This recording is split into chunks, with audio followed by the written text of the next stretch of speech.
நாளைக்கான வீடியோ தாங்க வந்திருக்கு. வீடியோ வந்து செம்ம ஃபன்னாக இருந்துச்சு அப்படின்னு தாங்க சொல்லணும். அதாவது நம்ம பாரதி வந்து சரோஜா தாய் மாதிரி ட்ரெஸ் எல்லாம் போட்டு வந்துச்சு பயங்கரமான காமெடி பண்ணிட்டாங்க அப்படின்னு தாங்க சொல்லணும். அதெல்லாம் பார்க்குறதுக்கு நம்ம சேனலை மட்டும் மறக்காமல் லைக் அண்ட் சப்ஸ்கிரைப் மட்டும் பண்ணிடுங்க.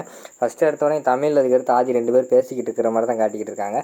நம்ம ஆதி வந்து சொல்கிறாங்க, ஃப்ரெண்ட் நீங்கள் ஒன்றும் கவலைப்படாதீங்க, உங்களுக்கு தான் ஸ்கூலெல்லாம் லீவ் விட்டாங்கல்ல, இனிமேல் நம்ம ஊர் ஊராக சுற்ற போகிறோம், உங்களுக்கு எங்கெங்கே போகணுமோ எல்லாத்தையும் லிஸ்ட் எடுத்து வைங்க, இந்த லீவில் நம்ம எல்லா ஊருக்கு போக போகிறோம் சரியா அப்படிங்கிற மாதிரி சொல்கிறாங்க. சூப்பர் ஃப்ரெண்ட், ரொம்ப தேங்க்ஸ் அப்படிங்கிற மாதிரி வந்து தமிழ் சொல்கிறாங்க. அடுத்து ஆதி வந்து சொல்கிறாங்க, ஃப்ரெண்ட் நான் உங்ககிட்ட ஒன்று கேட்கணும், நாளைக்கு என்னோடய ஃப்ரெண்டோட பார்ட்டி இருக்குது நைட்டு, நம்ம எல்லோரும் போமா அப்படிங்கிற மாதிரி சொல்கிறாங்க. சூப்பர் ஃப்ரெண்ட் போவோம் அப்படிங்கிற மாதிரி தமிழ் சொல்கிறாங்க. ஆனால் அவங்க அம்மாவை தான் கூப்பிட்டா வரமாட்டாங்களே, அவங்க உங்களையும் விட மாட்டேன்னு சொல்லுவாங்க, அதுக்கு ஏதாவது வழி பண்ணுங்க அப்படிங்கிற மாதிரி வந்து நம்ம ஆதி சொல்கிறாரு. உடனே தமிழ் வந்து சொல்கிறாங்க, ஃப்ரெண்ட் ஒன்றும் கவலைப்படாதீங்க, எங்கள் அம்மா கேட்காம நான் ஒரு ஐடியா சொல்கிறேன், அதை நீங்கள் ஃபாலோ பண்ணுங்கள் அப்படிங்கிற மாதிரி சொல்லிவிட்டு ஒரு ஐடியா சொல்கிறாங்க. எங்கள் அம்மா வான்னு கூப்பிட்டா வரமாட்டாங்க, நீ வர வேண்டாம் அப்படின்னு சொல்லிட்டா நான் வருவேன் அப்படின்னு சொல்லுவாங்க, அதனால் அவங்க ரூட்லேயே போய் மடக்குவோம் சரியா. நான் இப்போ லவுட் ஸ்பீக்கரில் போடுறேன், நீங்கள் வந்து சொல்லுங்கள், நம்ம 2 பேர் மட்டும் போகிறோம் அப்படிங்கிற மாதிரி சொல்லுங்கள், அம்மா வந்து கண்டிப்பாக வரேன்னு சொல்லிடுவாங்க அப்படிங்கிற மாதிரி தமிழ் சொல்கிறாங்க. சரின்னு சொல்லிவிட்டு ஃபோனை வந்து லவுட் ஸ்பீக்கரில் போடுறாங்க. அப்புறம் தமிழ், நாளைக்கு என் ஃப்ரெண்ட்ஸு கூட ஒரு பார்ட்டி இருக்குது, கண்டிப்பாக நம்ம 2 பேர் போகிறோம் சரியா அப்படிங்கிற மாதிரி ஆதி சொல்கிறாங்க. சூப்பர் ஃப்ரெண்ட் போவோம் அப்படிங்கிற மாதிரி சொல்கிறாங்க. என்ன எங்கே போகிறீங்க 2 பேரும் என்னை விட்டுட்டு அப்படிங்கிற மாதிரி வந்து நம்ம பாரதி கேட்காங்க. அம்மா நாங்கள் 2 பேர் போகிறோம்மா, நீ வரேன்னு சொன்னால் எங்களையும் விட மாட்டேன், நீயும் வரேன்னு சொல்ல மாட்டேன், அதனால் நாங்கள் 2 பேர் போகிறோம் அப்படிங்கிற மாதிரி சொல்கிறாங்க. நான் வரமாட்டேன்னு உங்கள்கிட்ட சொன்னேன்னா நான் வருவேன் கண்டிப்பாக அப்படிங்கிற மாதிரி வந்து பாரதி சொல்கிறாங்க. அங்கிட்ட அதை கேட்டுட்டு ஆதி வந்து சொல்கிறாங்க, இல்லை வேணாம் பாரதி, உங்களுக்கு எது கஷ்டம், நீங்கள் இங்கே இருங்க, நானும் ஃப்ரெண்டு மட்டும் போயிட்டு வரோம் அப்படிங்கிற மாதிரி சொல்கிறாங்க. உடனே பாரதி வந்து சொல்கிறாங்க, இங்கே பாருங்கள், என்னை விட்டுட்டு இங்கே 2 பேரும் எங்கேயுமே நவர முடியாது, கண்டிப்பாக நான் வருவேன் அப்படிங்கிற மாதிரி சொல்லிடுறாங்க. சரி அப்போனா வாங்க 3 பேர் போவோம் அப்படின்னு சொல்லிட்டு லவுட் ஸ்பீக்கர் எடுத்துகிட்டு, ஃப்ரெண்ட் எப்படி ஃப்ரெண்ட் என்னோடய பிளானு அப்படிங்கிற மாதிரி தமிழ் சொல்கிறாங்க. சூப்பர் ஃப்ரெண்ட், அதான் எனக்கு உங்களை மாதிரி ஒரு ஃப்ரெண்டு வேணுங்கிறது அப்படிங்கிற மாதிரி சொல்லிவிட்டு அதுக்கடுத்து தமிழ் வந்து ஃபோனை வச்சிடறாங்க. சரி ஃப்ரெண்ட் நாளைக்கு மீட் பண்ணுவோம், தூக்கம் வருது அப்படின்னு சொல்லிட்டு ஃபோன் வச்சிடுறாங்க. அதுக்கடுத்து வந்து காலையில் பார்த்தோம்னா நம்ம தமிழ் வந்து ரொம்ப ட்ரெஸ்ஸை போட்டு இது நல்லா இருக்கா அது நல்லா இருக்கான்னு போட்டு பார்த்துக்கிட்டு இருக்காங்க. அந்த நேரத்தில் வந்து நம்ம பாரதி வந்துடுறாங்க. தமிழ் என்ன எல்லா ட்ரெஸ்ஸையும் கலைச்சி போட்டிருக்க அப்படிங்கிற மாதிரி கேட்காங்க. அம்மா நாளைக்கு நம்ம வந்து ஃப்ரெண்ட்ஸ் எல்லாம் நிறைய பேர் பார்க்க போகிறோம், நம்ம வந்து நீட்டாக போக வேண்டாமா, அதனால தான் நீ கிளம்புமா அப்படிங்கிற மாதிரி சொல்கிறாங்க. அந்த நேரத்தில் வந்து மரகதை வராங்க. மரகதை வந்துட்டு தமிழ் கூப்பிட்றாங்க. பாட்டி நாங்கள் என்ன கழிச்சு வரேன் போ பாட்டி அப்படிங்கிற மாதிரி சொல்கிறாங்க. என்ன பாரதி தமிழுக்கு முகம் கொடுத்து கூட பேச மாட்டேங்க அப்படிங்கிற மாதிரி கேட்காங்க. ஆதி வந்து கூப்பிட்டாரு வெளியில் போகணுன்னு சொல்லிட்டு, அதுலேருந்து அலப்பறை பண்ணிக்கிட்டு இருக்கா அப்படிங்கிற மாதிரி சொல்கிறாங்க. உடனே மரகதை வந்து மனசுக்குள்ளே நினைக்காங்க, இப்போ தான் கல்யாணம்னு ஒன்றா சுற்றிட்டு வந்தீங்க, அதுக்குள்ளே வெளியிலையா, உங்கள் சும்மா இருக்க மாட்டீங்க, எல்லாம் அவர் கொடுக்குற இடம் அப்படின்னு சொல்லிட்டு அந்த இடத்த விட்டு போயிடுறாங்க மரகதம். அடுத்த சீனில் வந்து வெளியில் வந்து நம்ம இவங்க இருக்காங்கல்ல, நம்ம ஆதி வந்து காரில் வந்துடுறாரு. வந்துட்டு ஹார்ன் அடிக்காரு, கோட் சூட்டு போட்டு பக்காவாக வந்திருக்காரு.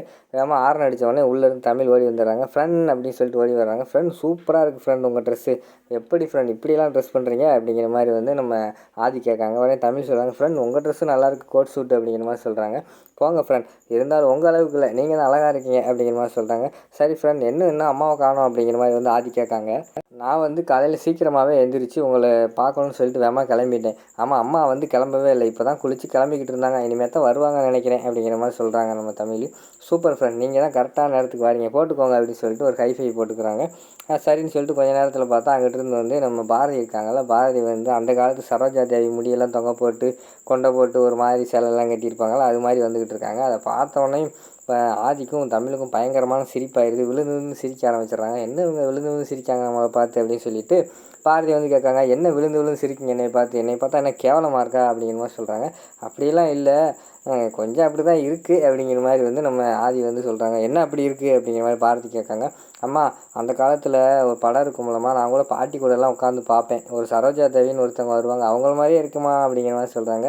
உடனே அது விழுந்து விழுந்து ஆதி சிரிக்க ஆரம்பிச்சிடுறாங்க. உங்கள் காஸ்டியூம் கூட பரவாயில்ல பாரதி, ஆனால் தமிழுக்கு வந்து சரோஜா தேவியெல்லாம் தெரிஞ்சிருக்கு, அதுதான் ஆச்சரியமாக இருக்குது அப்படின்னு சொல்லிட்டு விழுந்து விழுந்து சிரிக்காங்க. இங்கே பாருங்கள் இப்படிலாம் சிரிக்காதீங்க, சிரிச்சிங்கன்னா நான் வரமாட்டேன் பார்த்துக்கோங்க அப்படிங்கிற மாதிரி வந்து பாரதி சொல்கிறாங்க. சரி சிரிக்க மாட்டோம், ஆனால் அவன் காஸ்டியூம் ரொம்ப நல்லா இருக்குது அப்படின்னு சொல்லிட்டு மறுபடியும் சிரிக்காங்க. இங்கே பாருங்கள் திருப்பி கிண்டல் பண்ணாதீங்க அப்படிங்கிற மாதிரி வந்து பாரதி சொல்கிறாங்க. சரி வாங்க போவோம், காரில் ஏறுங்கன்னு சொன்னோடனே நம்ம பாரதி வந்து பின்னாடி அடிக்கிறாங்க. அது தமிழ் சைடில் உட்கார வச்சு எல்லாம் காரில் போய்கிட்டு இருக்கிற மாதிரி காட்டுறாங்க. போகிற வழியில் வந்து தமிழ் வந்து, ஃப்ரெண்ட் ஏதாவது கூல்ட்ரிங்க்ஸ் மாதிரி குடிப்போமா அப்படிங்கிற மாதிரி கேட்காங்க. உடனே ஆதி வந்து சொல்கிறாரு, இருங்க ஃப்ரெண்ட் போகிற வழியில் கடை ஏதாவது இருக்கும் நிப்பாட்டுறேன் அப்படிங்கிற மாதிரி சொல்கிறாங்க.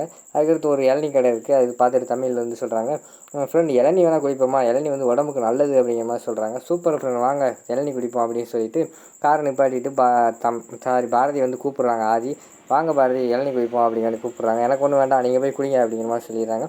சரி நம்ம போவோம் அப்படின்னு சொல்லிட்டு தமிழும் ஆதியும் போய் இளநீ கடையில் வந்து 2 இளநீ வெட்டுங்க அப்படிங்கிற மாதிரி சொல்கிறாங்க. அந்த இளநீ கடைக்காரனே 2 போதுமா 3 பேர் இருக்கீங்க அப்படிங்கிற மாதிரி கேட்காங்க.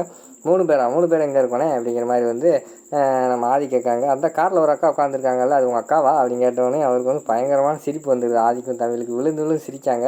அதை கேட்டவொடனே உள்ளேருந்து எழுந்திரிச்சு வந்துடுறாங்க நம்ம பாரதி. என்னக்கா வெளியில் வந்துட்டீங்க, உள்ளே உட்காருங்கக்கா, நான் உங்களுக்கு கொண்டு வந்திருக்க மாட்டேனாக்கா அப்படின்னு கிண்டல் பண்ண ஆரம்பிச்சிட்டாரு அந்த இளநீ கடைக்காரு.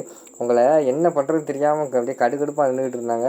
பாரதி, நான் தான் ஆல்ரெடி வீட்டிலேயே சொன்னேன்ல, ஒரு மாதிரி காமெடியாக இருக்குன்னு, இப்போ பாருங்கள் உங்களை அந்த அண்ணன் கூட கிண்டல் பண்ணுறாரு அப்படிங்கிற மாதிரி சொன்னேன். இப்போ நான் என்ன பண்ணணும் அதை சொல்லுங்கள், அதை முதல்ல செய்கிறேன் அப்படிங்கிற மாதிரி வந்து நம்ம பாரதியே அவங்க வழிக்கு வந்துட்டாங்க. சரி இருங்க, பியூட்டி பார்லர் போய் உங்களை டோட்டலாக சேஞ்ச் பண்ணிடுவோம் அப்படிங்கிற மாதிரி அவங்கெல்லாம் பேசிக்கிட்டு இருக்கிற மாதிரி காட்டிக்கிட்டு இருக்காங்க. அதோட பார்த்திங்கன்னா இந்த வீடியோ வந்து முடிஞ்சிருது.